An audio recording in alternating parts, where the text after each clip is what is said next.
प्रिय दर्शकों, स्वागत है आप सभी का मेरे साथ अध्यात्म और ज्योतिष में। मैं हूं देवभूमि ऋषिकेश उत्तराखंड से आप सभी के साथ आचार्य आशीष। और फटाफट बिना समय गंवाए हम लोग आज के विषय पर चर्चा कर लेते हैं।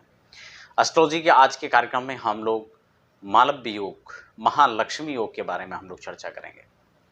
जन्म कुंडली में यदि मालव्य योग होता है तो ऐसे जातक किस प्रकार के सुखों का भोग करते हैं, यह योग कैसे बनता है, यदि आपकी कुंडली में योग है तो क्या यह प्रभावी है या फिर निष्क्रिय है, यदि यह योग सक्रिय है तो इसका क्या फल होना चाहिए, ऐसे लोग कैसे दिखते हैं, क्या इसका प्रभाव होता है, और यदि यह योग प्रभावी नहीं है तो हम क्या इसका उपाय करें जो हम इसका सुख उपभोग कर सकते हैं। यूं तो मालव्य योग के बारे में सभी ग्रंथों ने एक स्वर और एक मत में यह कहा है कि लक्ष्मी योगों की श्रृंखला में सर्वोत्तम सर्वश्रेष्ठ योग यदि कोई कहा जाए तो मालव्य योग को कहा जाता है। अर्थात इसमें कोई भी दो राय नहीं है कि मालव्य योग का फल आपको प्राप्त नहीं होता है। उदाहरण के तौर पर आज हम यहाँ पर चर्चा हो सकता है थोड़ी सी लंबी हो जाए, लेकिन धैर्य बना के रखें, क्योंकि अगर आपको विस्तार से इस योग को समझना है तो इसके लिए समय थोड़ा सा निकालना ही पड़ेगा। इससे पहले मैं चर्चा को शुरू करूं, आप नए दर्शक हैं तो चैनल को सब्सक्राइब जरूर कर लें और उसके बाद बेल आइकन को प्रेस कर लें, ताकि आने वाले समय में भी आप मेरे साथ विभिन्न कार्यक्रमों का आनंद ले सकें। हम यहाँ पर जब चर्चा कर रहे हैं मालव्य योग की, तो मालव्य योग से पहले यह समझना बहुत महत्वपूर्ण हो जाता है। कई बार बहुत सारे लोग इस बात को कहते भी हैं कि यदि एक बच्चे का जन्म गरीब घर में होता है, निर्धन के यहाँ होता है, और दूसरे बच्चे का यहाँ जो जन्म है वो बहुत रईस घर में होता है, जबकि दोनों का जन्म समय एक ही है, अर्थात यूं भी समझ लें एक ही हॉस्पिटल के अंदर, वैसे सॉरी ये तो पॉसिबल भी नहीं हो पाएगा कि एक हॉस्पिटल के अंदर दो अलग अलग इस प्रकार के जन्मों का संभव हो, लेकिन हाँ एक ही दिन और एक ही समय में यदि दो बच्चों का जन्म होता है, एक बच्चा झुग्गी झोपड़ी में रहता है अर्थात तो उसके माँ बाप वहाँ पर रहते हैं, और दूसरे बच्चे के माँ बाप आलीशान बंगले में। क्यों? दोनों का समय जन्म का एक ही था, तारीख एक ही थी। एक बच्चा लग्जरी कार में बैठ करके घर जाता है, जबकि दूसरा बच्चा साधारण वाहन में अपने घर जाता है। अब दोनों बच्चों की कुंडली में उदाहरण के तौर पर यही योग, मालव्य योग जिसकी हम चर्चा कर रहे हैं, वही योग है। अगर दोनों बच्चों की जन्म कुंडली में यही योग है तो क्या इन दोनों का इसका फल मिलेगा, और मिलेगा तो किस आधार पर मिलेगा? बड़े ध्यान से इसको समझना। मैं उन लोगों के भी प्रश्नों का उत्तर दे रहा हूं इसमें जो लोग इस पर संदेह या प्रश्नवाचक लगाते हैं। इन दोनों के लिए योग काम करेगा, सेम समय पर काम करेगा, लेकिन स्थिति क्या होगी? जो बच्चा आज लग्जरी कार में घर गया था वो कल चार्टर्ड विमान में उड़ेगा। जो बच्चा घर में झोपड़ी में, जिसने साधारण घर में जन्म लिया, वह बच्चा कल यदि एक छोटी अच्छी सी गाड़ी भी ले लेता है तो उसके लिए वही लग्जरी जीवन है। क्यों? क्योंकि उसने वो वहां से उठा है, वो अपने अपने दायरे में रहकर उसके लिए वैभव है। जिसके पास 1 रुपया नहीं है उसके लिए 1 लाख बहुत बड़ी चीज होती है, और जिसके पास 10 लाख है उसके पास 10 करोड़ भी बड़ा नहीं है। बस यही सूत्र है और इसी को आप समझ लें। यही मालव्य योग को मैं समझाने से पहले एक बुनियाद आपको समझाना चाहता था कि कैसे मालव्य योग काम करेगा और कैसे इसका प्रभाव देखा जा सकता है। अब हम फटाफट यहां पर कुछ पॉइंट मैं बता दूं। सबसे पहले हम ये समझ लें कि योग का निर्माण कैसे होता है। सबसे पहले योग का निर्माण कैसे होता है। यदि आपकी जन्म कुंडली, ये कुंडली है, ब्लैंक है, और इसमें हम उदाहरण के तौर पर यहां पर 7 लिख देते हैं, इसका मतलब तुला राशि हो जाती है। बड़े ध्यान से समझना, मैं आपको सभी विषयों पर आपको समझाने का प्रयास करूंगा। सीधा सा सूत्र क्या होगा मालव्य योग के लिए, पहले वह आपको बता देता हूं। यदि आपकी जन्म कुंडली में उच्च या फिर स्वग्रही शुक्र, बड़े ध्यान से समझना, उच्च का शुक्र यानी मीन राशि में शुक्र उच्च के होते हैं और कन्या राशि में शुक्र नीच के होते हैं। तुला और वृष में स्वग्रही जो है शुक्र होते हैं, क्योंकि वृष और तुला का स्वामी शुक्र होता है, और मीन राशि में उच्च के होते हैं।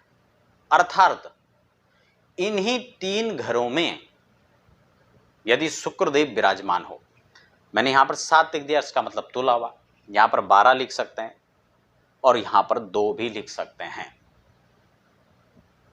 12 का मतलब मीन हो जाएगा, 2 का मतलब वृष हो जाएगा और 7 का मतलब तुला हो गया। यदि आपकी जन्म कुंडली में 4 स्थान है और 3 राशियां हैं, ध्यान समझ लीजिएगा, 4 घर हैं, 1 2 3 4, जिसको हम कहते हैं केंद्र, यानी first house, fourth house, 7th and 10th house. यदि इन्हीं 4 घरों के अंदर, इन्हीं 4 भावों में आपका शुक्र यहां पर उच्च या स्वग्रही होकर के बैठ जाते हैं, तो सीधा सा नियम है कि वह योग मालव योग का निर्माण होता है। अब यह तो स्पष्ट हो चुका है कि योग कैसे बनता है। आप अपनी और अपने बच्चों की, अपनी धर्मपत्नी की किसी भी कुंडली उठाकर देख सकते हैं। यदि उनकी कुंडली में भी इस प्रकार का योग बन रहा है, यहां पर मैंने 7 लिखा है, वो यहां पे हो सकता है, यानी इन्हीं 4 घरों के अंदर 3 राशियां जो मैंने बताई, वृष, तुला और मीन, वह अंक यहां कहीं भी इन 4 घरों के अंदर लिखे हों। मैं पूरा प्रयास कर रहा हूं आप समझ पाए मेरी बात को। यानी इन 4 घरों के अंदर उदाहरण के तौर पर यहां हो, यहां हो, यहां या यहां, मान लो यहां पर 7 लिखा है, 2 लिखा है या 12 लिखा है, तब भी ये योग बनेगा। यहां पर 7, 2 और 12 लिखा है, तब भी यह योग बनेगा। यहां पर 7, 2 और 12 लिखा हुआ है, तब भी यह योग बनेगा। या यहां पर 7, 2 और 12 लिखा हुआ है, तो भी यह योग बनेगा। अर्थात सीधा सा सूत्र है स्वग्रही। मैं इसलिए डीपली समझा रहा हूं कि कुछ नए दर्शक हो सकते हैं जो उच्च या स्वग्रही को नहीं समझ पा रहे हो सकता है आप में से कई लोग कह रहे होंगे कि ये तो सबको पता है, लेकिन ऐसा नहीं है, सबको मालूम नहीं होता है। इसीलिए थोड़ा सा 1 मिनट, आधा मिनट का समय फालतू लग सकता है, लेकिन सभी को समझ में आए, ये मेरा प्रयास रहेगा। तो इन्हीं 4 घरों के अंदर आपकी कुंडली में, आपके बच्चों की, आपकी धर्मपत्नी की, किसी की कुंडली में भी यह योग होता है, तो सीधा सा यह योग मालव योग बनेगा। अपने आप में बहुत ही दिव्य योग है। लग्जरी जीवन और सुखों का उपभोग करने के लिए यहाँ पर शुक्र उच्च और स्वग्रही होकर के केंद्र में बैठते हैं, तो इसका बहुत अद्भुत फल होता है। यदि किसी ने होटल इंडस्ट्री में, किसी ने सफलता के उच्चतम शिखर को प्राप्त किया है, नेता अभिनेता बन करके कोई उच्चस्थ शिखरों तक पहुंचा है, बड़े पद और प्रतिष्ठा को प्राप्त किया है, तो रोचक योग उसमें एक हो सकता है। यदि फिल्म इंडस्ट्री में किसी ने बड़ा नाम, पद और कद को हासिल किया है, हो सकता है उनकी कुंडली में मालव योग हो। वैभव के मामले में किसी ने उच्चतम लग्जरी जीवन को हासिल किया है, हो सकता है उनकी कुंडली में मालव योग हो। धन के और भी बहुत सारे योग हैं, लेकिन बड़े और अद्भुत योगों की श्रृंखला में मालव योग का अपने आप में श्रेष्ठतम और उच्चतम स्थान आता है।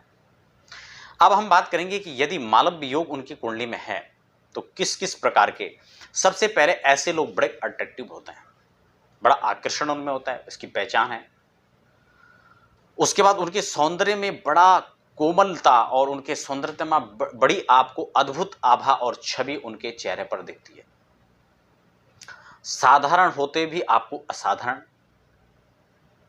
और एक दूसरे की हेल्प करने वाले ऐसे लोग होते हैं। बड़े जिंदा दिली इंसान ऐसे लोग होते हैं। वस्त्रों के बड़े शौकीन होते हैं। सेंट यानी इत्र, अनेक प्रकार की सुगंधियों के शौकीन होते हैं। लग्जरी जीवन यानी लग्जरी गाड़ियों में और बंगलों में रहने के शौकीन, वस्त्रों के शौकीन, खान पान का उनका बड़ा शौक होता है। एक दूसरों को भी हेल्प करने के लिए, सहायता करने के लिए ऐसे लोग बड़े तत्पर रहते हैं। और खासकर मैंने जिन चीज़ों के नाम लिया, इन चीज़ों में उनको महारत हासिल होता है। शुक्र यूं तो जो गारमेंट्स के बिजनेस हैं उसमें शुक्र का आधिपत्य होता है। होटल लाइन में जो है शुक्र का आधिपत्य होता है। बात अगर कॉस्मेटिक की करें, गारमेंट्स की करें, तो इन सभी में जो है शुक्र का आधिपत्य होता है। बिजनेस व्यापार में जो है शुक्र का बहुत बड़ा रोल माना जाता है। तो इन 4 घरों के अंदर यदि शुक्र हो, उच्च या स्वग्रही हो, तो ऐसे जातक इसमें महारत हासिल करते हैं।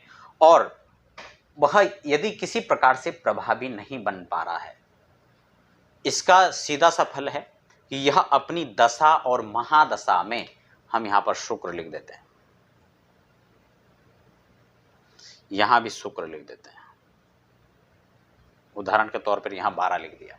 इसी प्रकार से चारों घरों में योग बन सकता है। लेकिन चतुर्थ भाव में यदि यह मालव योग बनता है तो ये बहुत ही श्रेष्ठतम और बड़ा प्रभावशाली माना जाएगा। वैसे तो चारों घरों में इसका फल है, लेकिन ये सुख का भाव है, दसम भाव राज्य भाव कहलाया जाता है। तो इन दोनों घरों में इसका काफी बड़ा स्थान है। लग्न से सप्तम, सप्तम और लग्न का आपस में संबंध है, तो यह भी आपस में बड़ा योग और बड़ी युति कहलाई जा सकती है। इसमें एक खास बात और है, मान लो यह योग आपकी कुंडली में लेकिन प्रभावी नहीं है, यह निष्प्रभावी योग है। अगर यह प्रभावी होगा यानी इस पर किसी पाप ग्रह की दृष्टि नहीं हो या पाप ग्रह की युति यहां पर उनके साथ में नहीं हो, तो यह योग आपको अत्यंत श्रेष्ठ फल प्राप्त कराएगा।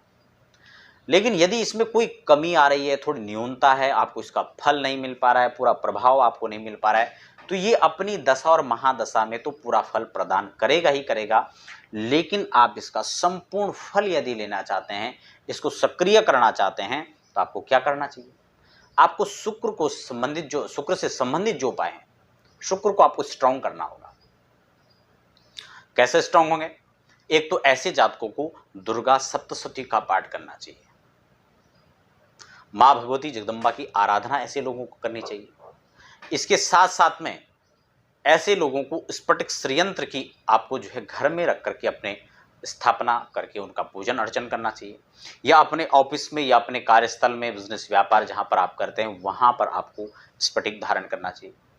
स्फटिक की माला भी आप धारण कर सकते हैं।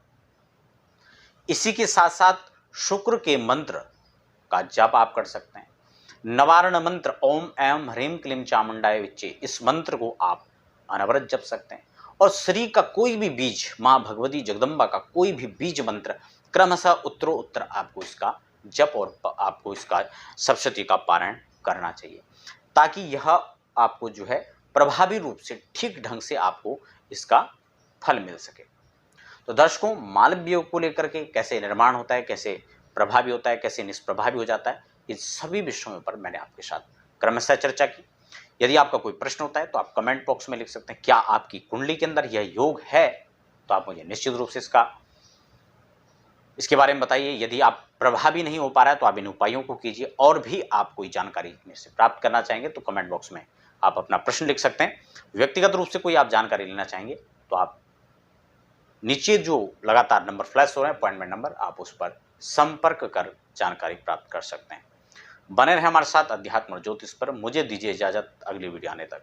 धन्यवाद।